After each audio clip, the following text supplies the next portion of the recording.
You're listening to Panorama Deluxe, and today we have a very special guest, the one and only Haines.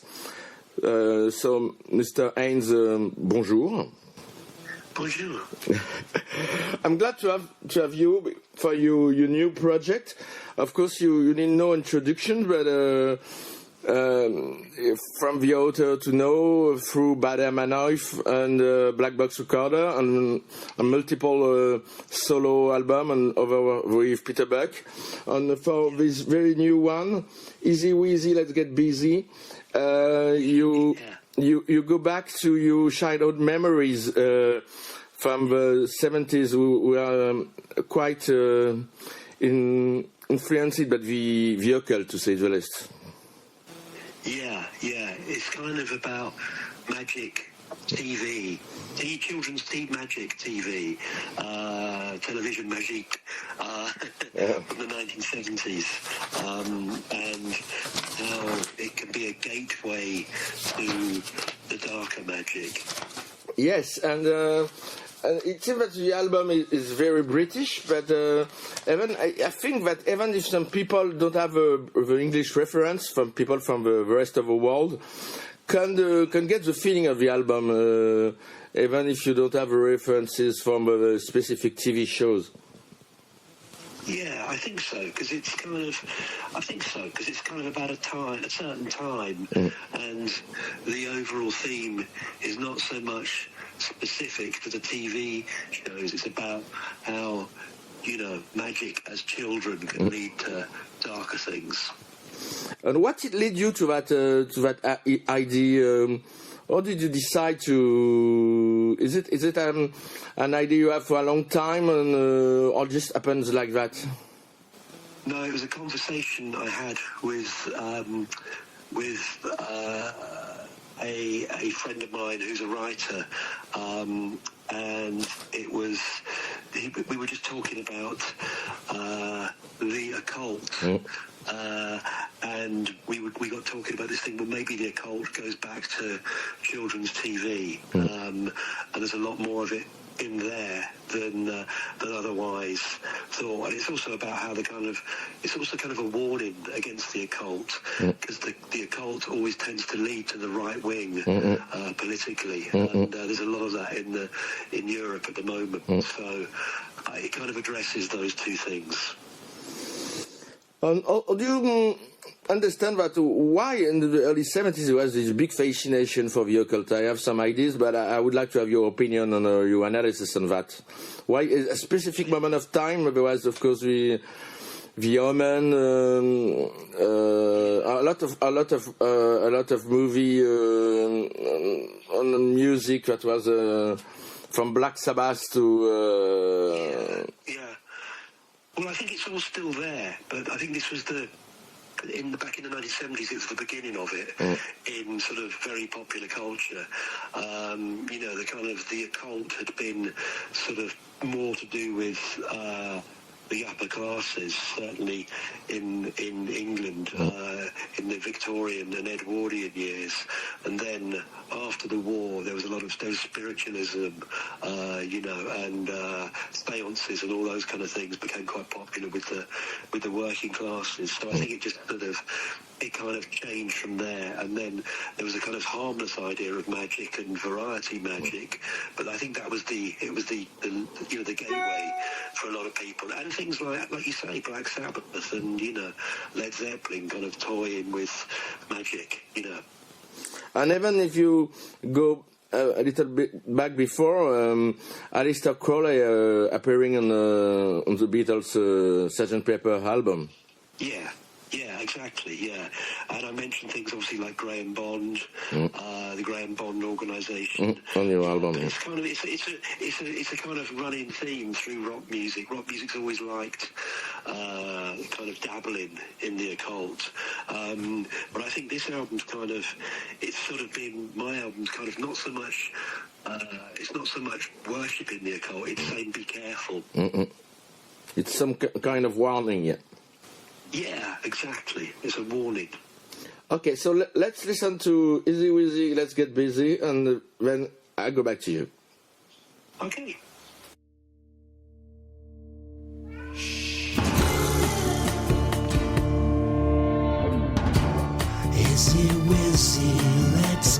busy. Scarecrows come alive at 4:35. Izzy, Wizzy, let's get busy.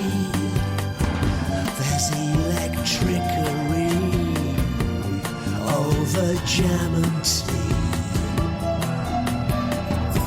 A Michael rod's a lightning rod, the juju on a Scottish dog. Rocking horses talk gibberish with heads on sticks.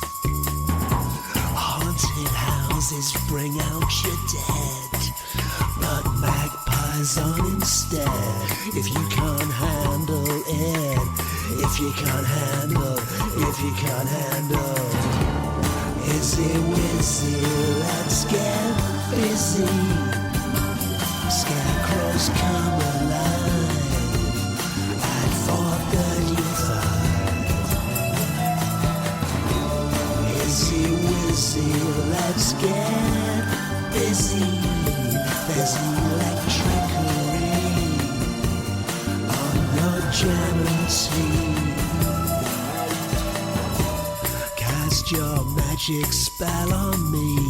A water pistol shooting spree. How's your father sue?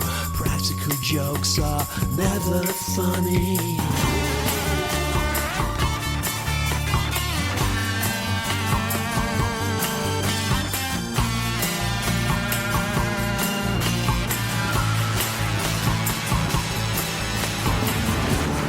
Izzy, Wizzy, let's get busy. Scarecrows come alive at 4:35. Izzy, Wizzy, let's get busy. There's electricery over jam and tea. Izzy, Wizzy, let's get busy. Izzy, Wizzy, let's get busy. Izzy, Wizzy, let's get busy. Show us your magic wand. Okay, so that was Izzy, Wizzy, let's get busy. And it's quite interesting to see the childlike vibe, and because of it's a reference to children TV show on the occult, and because childhood should be the years of innocence, but at the same time there was this big fascination with the occult. Well, exactly. Well, that's kind of what, and I think in the 1970s those programs were a lot scarier because they didn't kind of shy away from things so much, and so we got a much more, they were saying things that maybe that you wouldn't be said now on a children's TV. And of course, I was thinking not about a children's show, but about the Wicker Man, which is now a very big cult. It's strange how much and then the renaissance of the occult with Weird Walk and other magazine and publication. It seems that there is some kind of nostalgia to the 70s occult today in modern Britain. It's how do you understand that? I think so. I think that's true. I mean, there's a lot of this sort of neo-folk stuff. I think a lot of it I don't really. I'm not kind of a big fan of quite a lot of it. I prefer folk music that's kind of the more traditional ones rather than because that's the point of old traditional songs, that they just continue rather than songs that have been written in the style of traditional songs. So I think it's a bit. There's something not quite right about it with me, and I think it's very white and quite conservative. Yeah, because it's funny because to go back, for example, to Aleister Crowley, he was presented as some kind of an anarchist and a free thinker, but at the end of the day, there's a much more conservative agenda that maybe people didn't understand because it was like do what you want, fool like you will. Yeah, well, that's kind of libertarianism, isn't it? Populism, almost. You know, but it's interesting. There's definitely a similarity with the occult and the hard right wing. Yeah, there's a fascination even in France as well. There's this fascination, and if you go back to the Nazis, of course, there's a lot of occult already. So, do you think that it's go back to World War II and the Nazi fascination with all things occult that infused somehow in later years? Well, I think there is some of that going on. I think it's all linked up, and one of the things, I mean, the whole thing that the Nazis and the occult, that's kind of, there is truth in it, but it's not kind of quite as true as the people would like you to believe. The Nazis were much more boring than that, you know. You know, it was Himmler who was interested in that kind of stuff. As far as I know, Hitler was never interested in that kind of stuff. But let's not start talking about Hitler. No. Okay. So let's go back to more colorful character, and because the next song I would like to play is Mama Cass, and let's play it, and then I go back to you to ask you some question about it. Sure. The mamas and the papas are in the mystery machine with Shaggy and Scoob, Fred, Velma and Daphne, and we're going on a ghost hunt, and we're taking out the bad luck. We got 2 hot chicks and Mama Kaz in a hippie fuck truck. Me, I'm just delirious again. I was always delirious when I was 10. I got bats in my head like the Wizard of Oz, and the wheels are getting bigger and the wheels are coming off, and we're going on a ghost hunt and we're taking on the bad luck. We got 2 hot chicks and Mama Kaz in a hippie fuck truck. Me, I'm just delirious again. I was always delirious when I was 10. Scooby-Doo, where are you? I'm in Enfield, being thrown across the room. Mama Cass, she was first on the scene. There was blood up the walls. She was late to the party. Yeah, we're going on a ghost hunt, taking on the bad luck. We got 2 hot chicks and the mamas and the papas in a hippie fuck truck. Me, I'm just delirious again. I was always delirious when I was 10. We're in a hippie fuck truck. Yeah, hippie fuck truck. We're in a hippie fuck truck.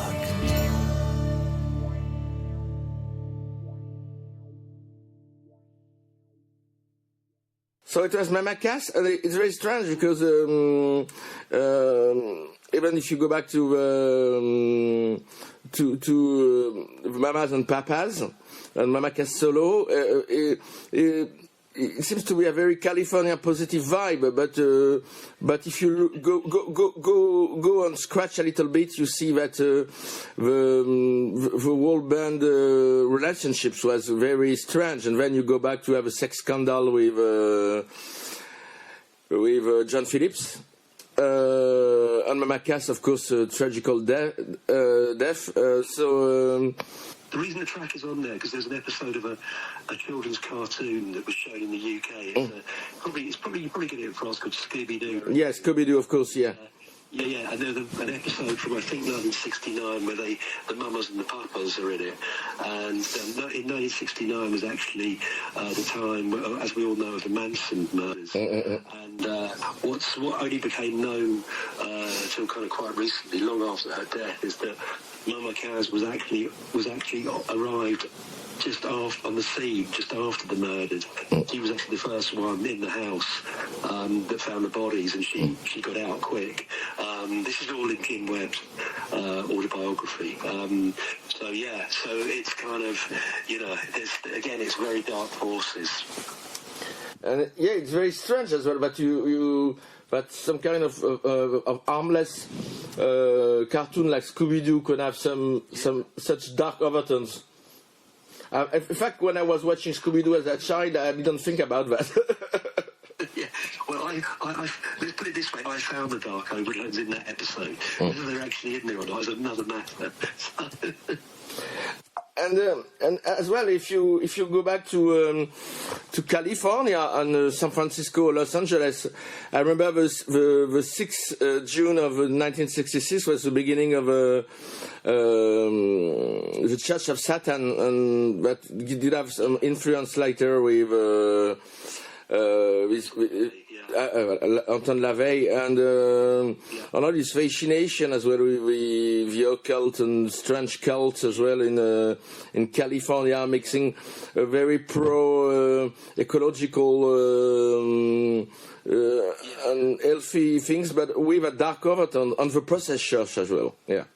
Yes, the Process Church of Hidden Judgment. Yes, yeah. So how do you think that? Why do you think that all these things happen at the same time? Because in France, for example, we have a Planet magazine, which was very important, and it was from a Gurdjieff protégé, and this magazine was very important, mixing the UFO. And Le Matin des Magiciens, Dawn of the Magician, which was quite a bestseller. Dawn of the Magician. I've got that book. Yeah, Dawn of the Magicians. Yeah, Dawn of the Magician was the Planet and Louis Powell, who later on become very, very conservative. And he says in the mid-80s that the French kids got mental aid. Right. They all become very conservative at the end. Yeah. It's strange of this evolution, because everything was possible for them, and they have no boundaries, and then there is this thing, and as well, it's if you go back to the 70s, there's all this icon and idol. I was thinking of Jimmy Savile, for example. And it's terrible, and the style of a guy who did a TV show in England.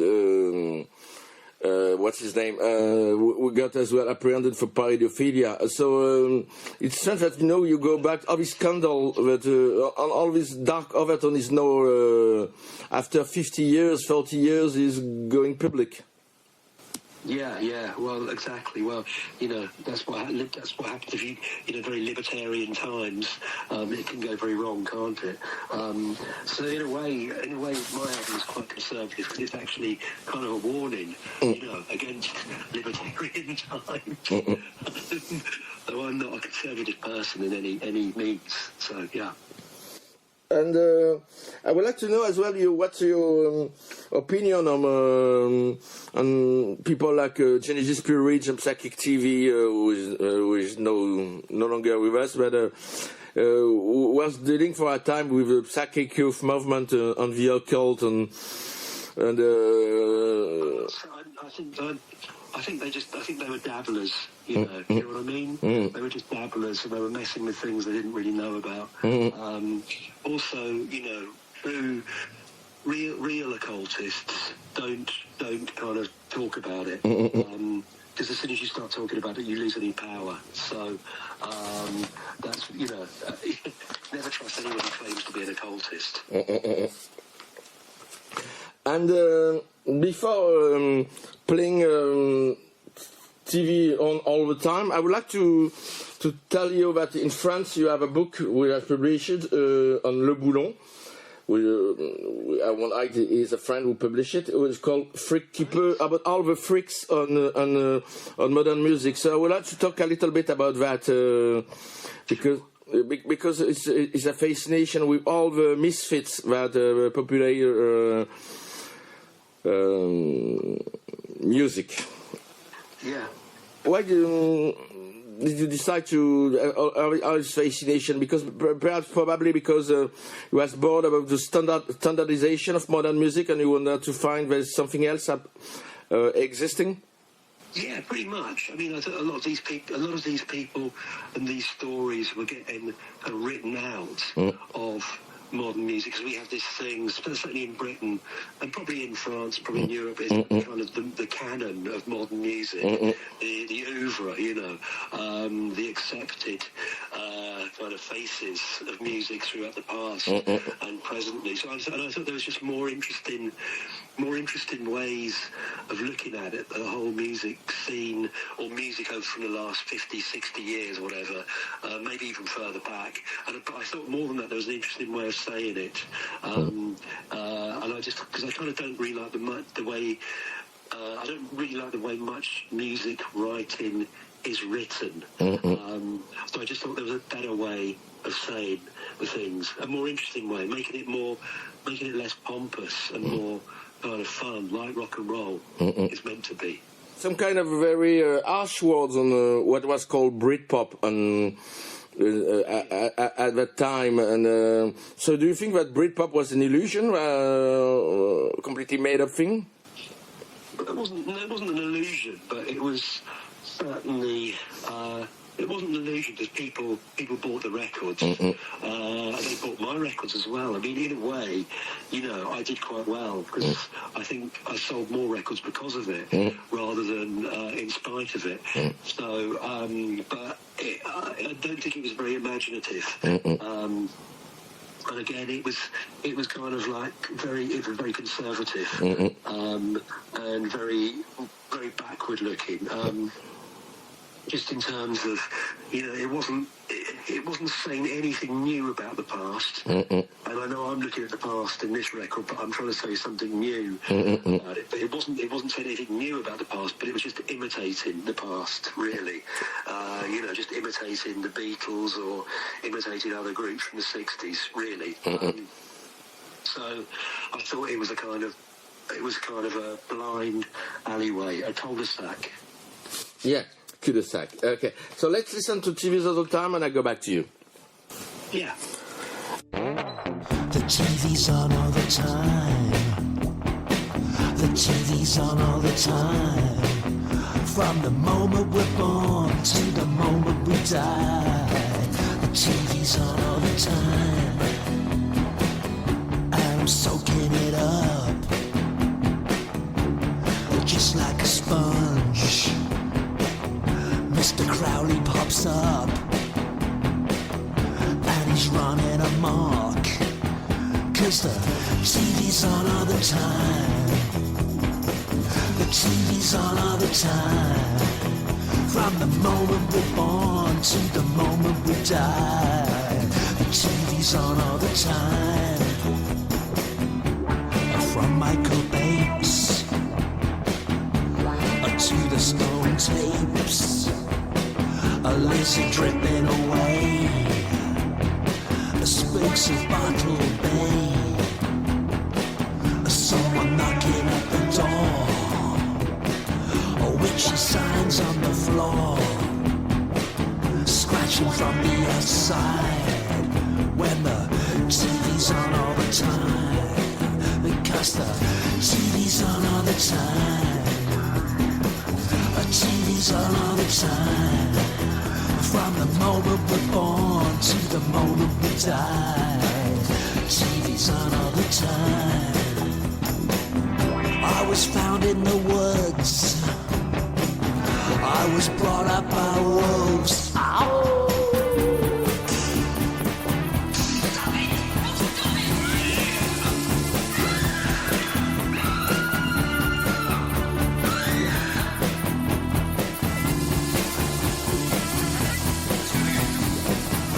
Jump off that stuff.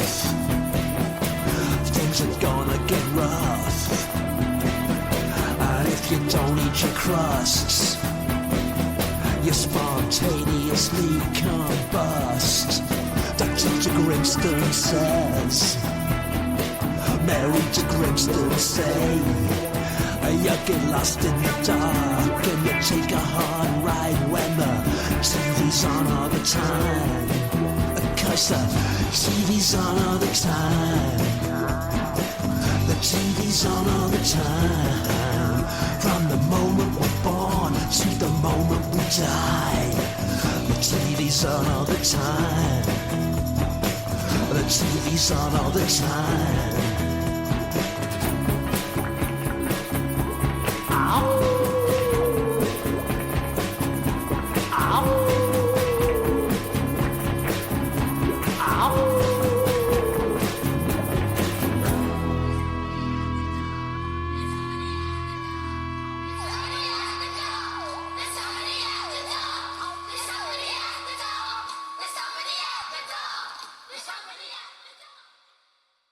Okay, so it's interesting that song. Can you tell me about it? So you know, in France we say les enfants de la télévision, TV children, people were raised with a TV. What was your case? Did you have a TV all the time when you was a kid?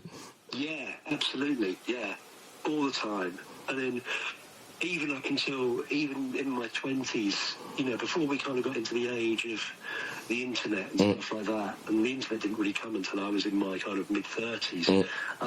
But, you know, I used to have the TV on all the time. The TV's kind of always been my friend. You know, I constantly look for, I'll constantly just get inspiration from the TV. But, you know, I don't want not important programs, just rubbish.